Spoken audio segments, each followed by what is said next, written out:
Hi everyone, welcome to English with Jo YouTube channel. Daily ലൈഫിൽ ഇംഗ്ലീഷിൽ സംസാരിക്കുമ്പോൾ കൂടുതലായിട്ടും ഉപയോഗിക്കുന്ന have to, has to, had to, ഇവ മൂന്നും എവിടെയാണ് ഉപയോഗിക്കേണ്ടത്, ഏത് സാഹചര്യത്തിലാണ് ഉപയോഗിക്കേണ്ടത്, എങ്ങനെയാണ് ഉപയോഗിക്കേണ്ടത്, ഇതെല്ലാമാണ് ഡേ 22 ലെസണിൽ പഠിക്കാൻ പോകുന്നത്. ആദ്യം ഹാവ് ടു, ഹാസ് ടു, ഇവ രണ്ടും എങ്ങനെ ഉപയോഗിക്കാം എന്ന് മനസ്സിലാക്കാം. ഇതിൻ്റെ മലയാളം അർത്ഥം വരുന്നത് ഇങ്ങനെയാണ്: ഒരു കാര്യം ചെയ്യേണ്ടതുണ്ട് അല്ലെങ്കിൽ ഒരു കാര്യം പറയേണ്ടതുണ്ട്. ഇങ്ങനെ ഒരു കടമയെക്കുറിച്ച് പറയുമ്പോൾ ഹാവ് ടു, ഹാസ് ടു ഉപയോഗിക്കാം. ഇവ രണ്ടിൻ്റെയും അർത്ഥം ഒന്നാണ്. പക്ഷേ ഇവിടെ സബ്ജക്റ്റ് ഏതാണോ അതനുസരിച്ചാണ് have to or has to ഉപയോഗിക്കുന്നത്. Subject he, she, it. ഇങ്ങനെ സിംഗുലർ സബ്ജക്റ്റ് ആണെങ്കിൽ ഹാസ് ടു ആണ് ഉപയോഗിക്കുന്നത്.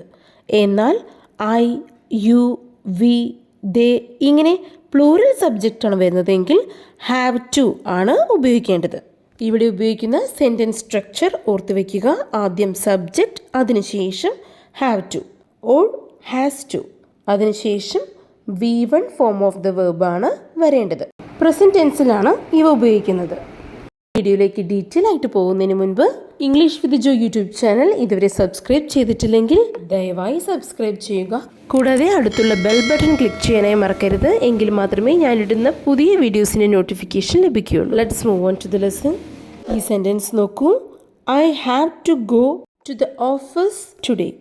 ഞാൻ ഇന്ന് ഓഫീസിലേക്ക് പോകേണ്ടതുണ്ട്. You have to clean your room. നീ നിൻ്റെ മുറി വൃത്തിയാക്കേണ്ടതുണ്ട്. അല്ലെങ്കിൽ ഇങ്ങനെയും പറയാം: നീ നിൻ്റെ മുറി വൃത്തിയാക്കേണ്ടി വരും. We have to study for the exam. ഞങ്ങൾക്ക് പരീക്ഷയ്ക്ക് പഠിക്കേണ്ടതുണ്ട്. എന്നാൽ സബ്ജക്റ്റ് സിംഗുലർ ആണ് വരുന്നതെങ്കിലോ ഹി, ഷീ, ഇറ്റ് ഇങ്ങനെയാണ് വരുന്നതെങ്കിൽ she has to go to the office today. അവൾ ഇന്ന് ഓഫീസിലേക്ക് പോകേണ്ടി വരും അല്ലെങ്കിൽ പോകേണ്ടതുണ്ട്. He has to clean his room. അവൻ അവൻ്റെ മുറി വൃത്തിയാക്കേണ്ടി വരും. It has to be done today. ഇത് ഇന്ന് ചെയ്യേണ്ടതുണ്ട്. ഇപ്പോൾ എവിടെയാണ് ഹാവ് ടു അല്ലെങ്കിൽ ഹാസ് ടു ഉപയോഗിക്കേണ്ടത് എന്ന് ക്ലിയർ ആയെന്ന് വിശ്വസിക്കുന്നു.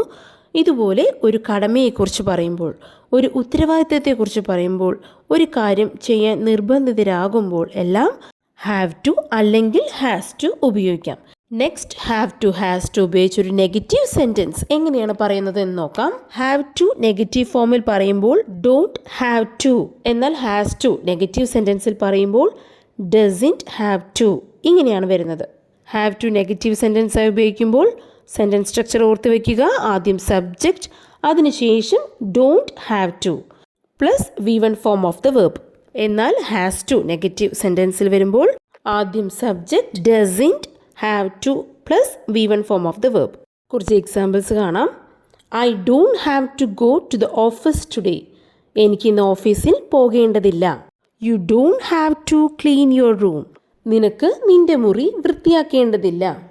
V don't have to attend the meeting. ഞങ്ങൾ മീറ്റിംഗിൽ പങ്കെടുക്കേണ്ടതില്ല.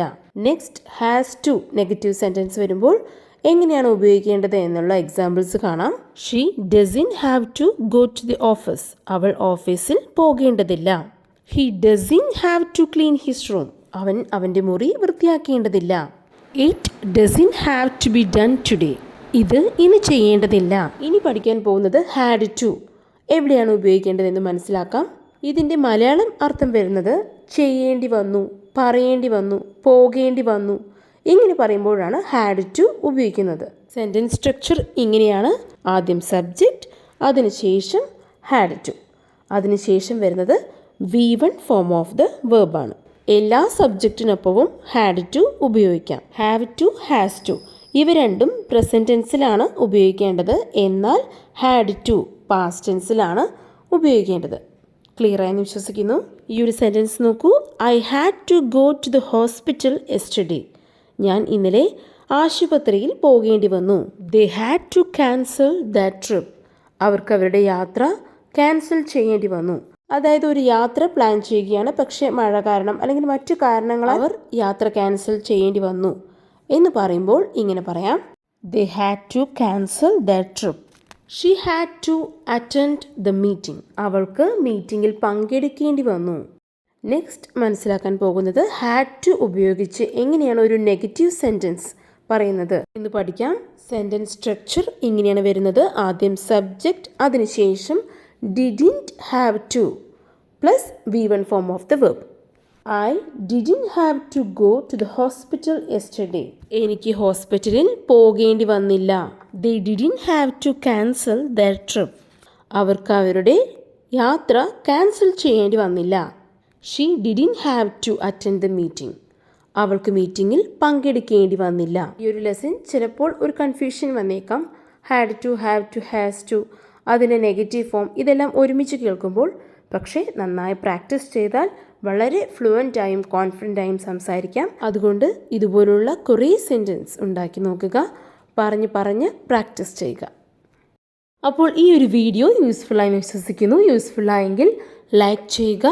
ഇതുപോലെ പഠിക്കണമെന്ന് ആഗ്രഹമുള്ള നിങ്ങളുടെ ഫ്രണ്ട്സിലേക്ക് ഈ വീഡിയോ ഷെയർ ചെയ്യുക. And please do subscribe English with Jo YouTube channel. Thank U.